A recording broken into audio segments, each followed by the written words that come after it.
Pandian store சீரியலோட upcoming episode என்னன்னு பார்க்கலாம். இங்க பாண்டியன் பேசின பேச்சால மீனா ரொம்பவே மனசு வேதனைப்படுறாங்க. இந்த வீட்டில் நமக்குன்னு இந்த வீட்டோட மருமகன்ற உரிமையில நாம எதை பேசினாலும் மாமா உடனே ஒரு தடையை போட்டு பாண்டியன் மாமா செய்யறது தான் சரி அப்படின்னு நம்ம வாயை அடைச்சிடுறாரு.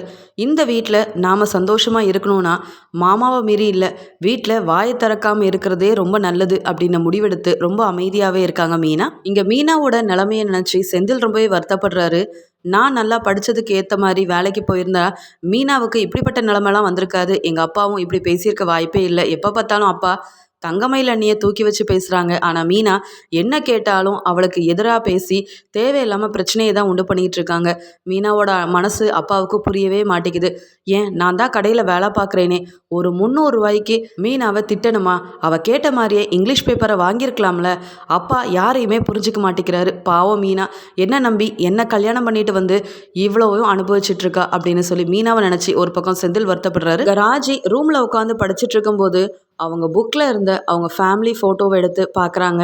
ஃபேமிலி ஃபோட்டோவை பார்த்த ராஜி ஒரு பக்கம் சந்தோஷப்பட்டாலும் இன்னொரு பக்கம் அவங்க அப்பாவை தொட்டு பார்த்து ரொம்பவே கண்ணீர் விட ஆரம்பிக்கிறாங்க. நான் எடுத்த ஒரு தப்பான முடிவால் இப்படி என் குடும்பத்தையே பிரிஞ்சு அவங்கள பார்க்கவோ அவங்கள பேசவோ கூட முடியாமல் இப்படி எதிர்த்த வீட்லேயே இருக்க வேண்டிய நிலமையில வந்திருக்கேனே. நாம் கண்ணனை நம்பி வெளியில் போக போய் தானே இப்படி ஒரு நிலைமை நம்மளுக்கு வந்தது. பாவம் என்னால் இங்கே கதிரும் கெட்ட பேரை வாங்கிக்கிட்டு எனக்காகவே வேலை பார்த்துட்டு இருக்கான். கோமதியத்தை செஞ்ச தப்புக்கே இன்னும் அவங்களுக்கு மன்னிப்பு கொடுக்காம அவங்கள ஏற்றுக்காம எங்கள் அப்பாவும் சித்தப்பாவும் இருக்கும்போது என்னை மட்டும் மன்னிச்சு ஏற்றுக்குவா போகிறாங்க. ஆனால் அம்மாவை பார்க்கணும், அவங்க மடியில் படுக்கணும், அவங்க ஊட்டி விடுற சாப்பாடை சந்தோஷமாக வாங்கி சாப்பிட்ணுன்னு எனக்கு மட்டும் ஆசை இருக்காதா? நான் செஞ்சது பெரிய தப்பாகவே இருந்தாலும் அவங்க பொண்ணாக இருக்கிற என்னை மன்னிச்சு அவங்க ஏற்றுக்க கூடாதா? எப்பயுமே ஜன்னலில் எங்கள் அம்மா இருக்காங்களா, அப்பா இருக்காங்களா, அப்பத்தாக்கிட்ட போய் பேசலாமான்ற ஒரு ஏக்கத்திலேயே நான் எங்கள் வீட்டையே பார்க்க வேண்டிய நிலமையில இப்போ வந்து நின்றுட்டுருக்கேன்.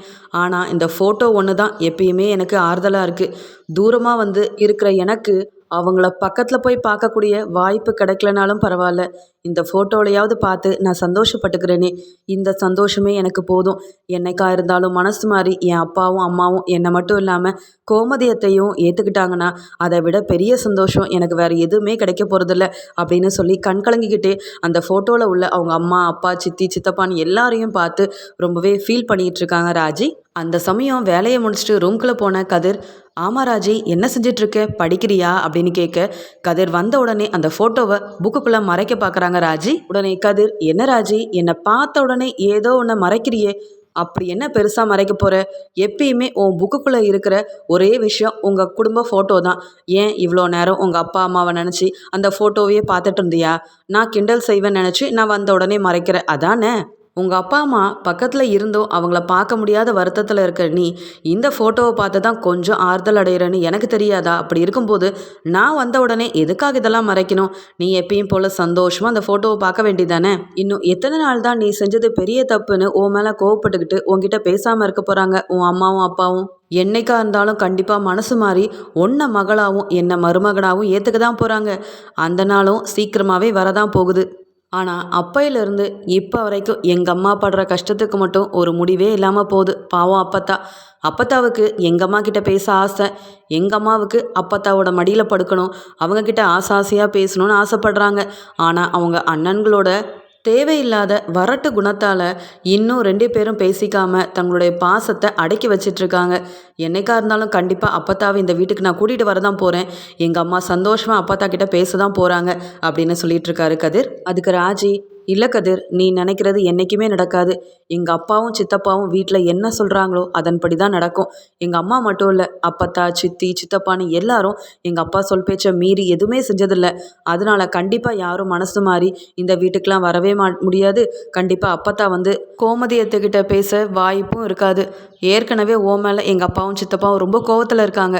அதனால அத்தை நினைக்கிறத என்றைக்கும் உன்னால் செஞ்சு காட்டவே முடியாது அப்படின்னு சொல்லிட்டு, அத்தை மட்டும் இல்லை நானும் தான் எங்கள் அம்மாவை பார்க்கவோ பேசவோ முடியாத நிலமையில இருக்கேன். யாரும் எங்களுக்கு உதவி செய்ய முடியாது. நடக்கிறது நடந்தே ஆகும், வேற வழி இல்லை அப்படின்னு சொல்லிட்டு ராஜி ரொம்ப சோகமாக வெளியில் போகிறாங்க. இதை பார்த்த கதிர், பாவம் ராஜி என்ன கல்யாணம் பண்ணிட்டு வந்து அவள் சந்தோஷப்படுறாளோ இல்லையோ, ஆனால் அவள் குடும்பத்தை நினச்சி ரொம்பவே மனசில் வேதனைப்பட்டு இருக்கா. இத்தனை வருஷம் எங்கள் அம்மா பட்ட வேதனையை இப்போ ராஜியும் அனுபவிக்க ஆரம்பிச்சிட்டா. எங்கள் அம்மாவுக்கு என்னவோ இது பழகி போச்சு, ஆனால் ராஜியால் தாங்கிக்கவே முடியல. அவள் அம்மாவை பார்க்கணும் பேசணும்னு ரொம்ப ஆசைப்படுறாளே. ஏதாவது செஞ்சு 2 பேரையும் சந்திக்க வைக்கணும். ஆனால் எப்பயுமே அவங்க அப்பாவும் அவங்க சித்தப்பாவும் எங்களுக்கு எதிரால இருக்காங்க. அவங்க கண்ணை மறைச்சு எப்படி இவங்கள சந்திக்க வைக்கிறது அப்படின்னு யோசிக்கிறாரு கதிர். இங்க கதிர் எப்பயும் போல அவரோட சைக்கிள்லயே வேலைக்கு கிளம்புறாரு.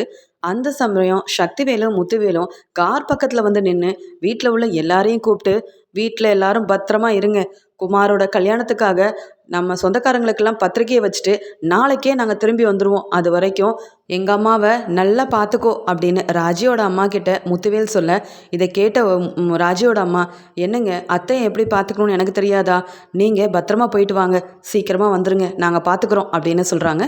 இங்கே குமார், சக்திவேல், முத்துவேல்னு எல்லாருமே காரில் வெளியூரில் இருக்க அவங்க சொந்தக்காரங்க எல்லாருக்குமே பத்திரிக்கை கொடுக்கறதுக்காக ரொம்ப சந்தோஷமாக கிளம்ப, அந்த பக்கம் கதிர் வேலைக்கு கிளம்பும்போது சைக்கிளில் உட்காந்துக்கிட்டே இது எல்லாத்தையுமே பார்த்துட்ருக்காரு. அப்போ ராஜியோட குடும்பத்தில் யாருமே இல்லை போல. அவங்க அப்பா, சித்தப்பா, குமாருன்னு தேவையில்லாத எல்லாரும் வெளியில் போகிறாங்களே. அப்போ ராஜியோட அம்மா, சித்தி, பாட்டி மட்டும்தான் வீட்டில் இருக்காங்க போல.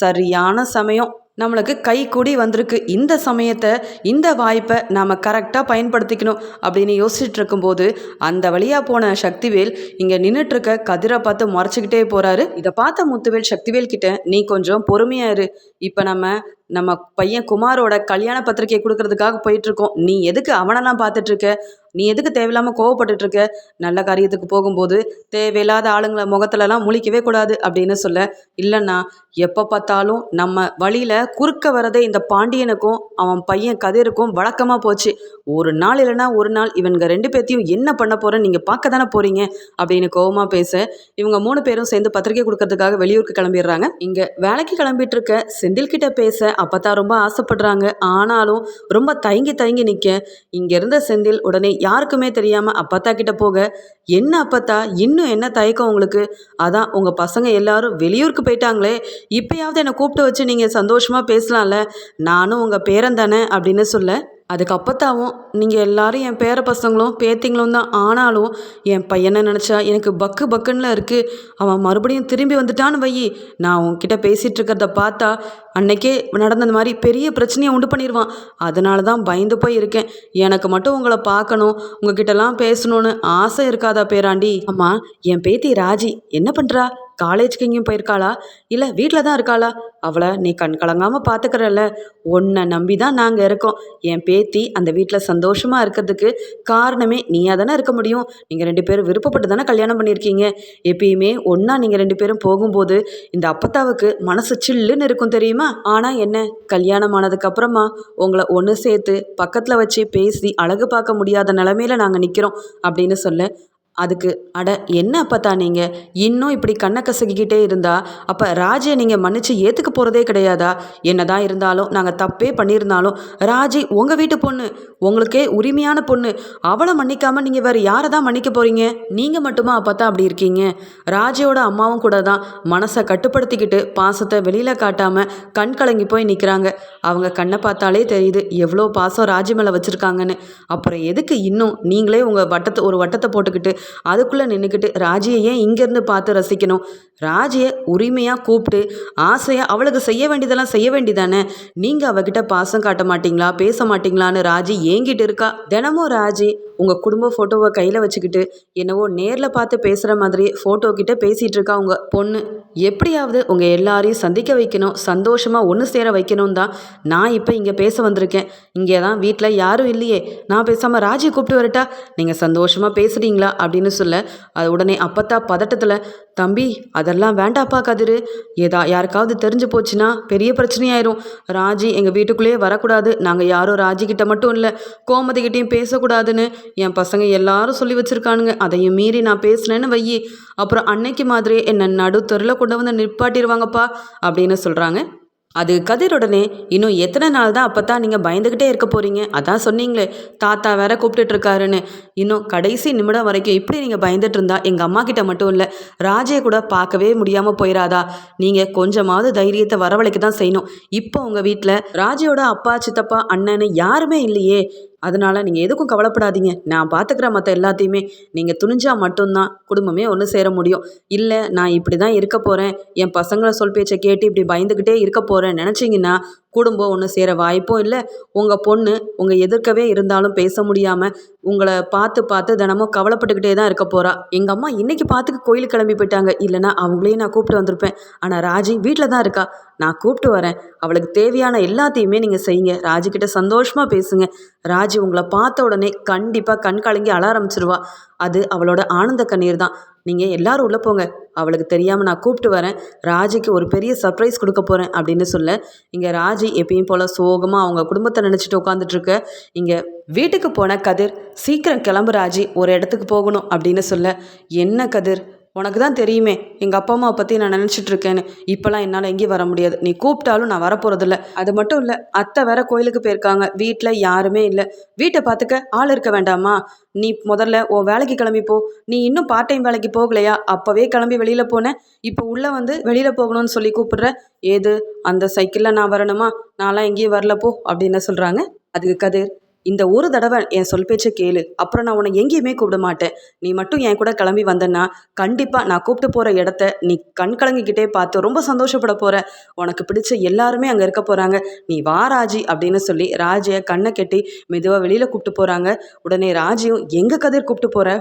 அக்கம் பக்கத்தில் உள்ளவங்களாம் பார்த்தா என்ன நினைப்பாங்க? இப்போ நம்ம எங்கே தான் போகிறோம் அப்படின்னு சொல்ல, நீ எதிர்பார்த்துட்டு இருந்த யாரை பார்க்கணுன்னு இவ்வளோ நாள் ஆசைப்பட்டு கண் கலங்கி போய் நிற்பியோ, யாருக்காக ஜன்னல் வழியாக எட்டி எட்டி பார்த்துட்டு இருந்தியோ அவங்க எல்லாரையும் பார்க்க போகிற, எல்லார்கிட்டையும் பேச போகிற அப்படின்னு சொன்ன உடனே இங்கே ராஜி ரொம்பவே பதறி போயிடுறாங்க. என்ன கதிர் சொல்கிற? நான் எங்கள் வீட்டுக்கா போகிறேன் அப்படின்னு சொல்ல, அங்கே வீட்டுக்குள்ளே மெதுவாக கதிர் ராஜியை கூப்பிட்டு போக, அங்கே வீட்டில் அப்பத்தா, ராஜியோட அம்மா, சித்தின்னு எல்லாருமே உட்காந்துட்டு இருக்க. ராஜி மெதுவாக கண்ணை திறந்து பார்க்கும்போது இவங்க எல்லாருமே உட்காந்துட்டு இருக்கிறத பார்த்துட்டு ராஜியோட கண்ணெல்லாம் கலங்குது. சந்தோஷம் தாங்கவே முடியல. என்ன கதிர், இப்படி எங்கள் அப்பா வீட்டுக்கு கூப்பிட்டு வந்திருக்க?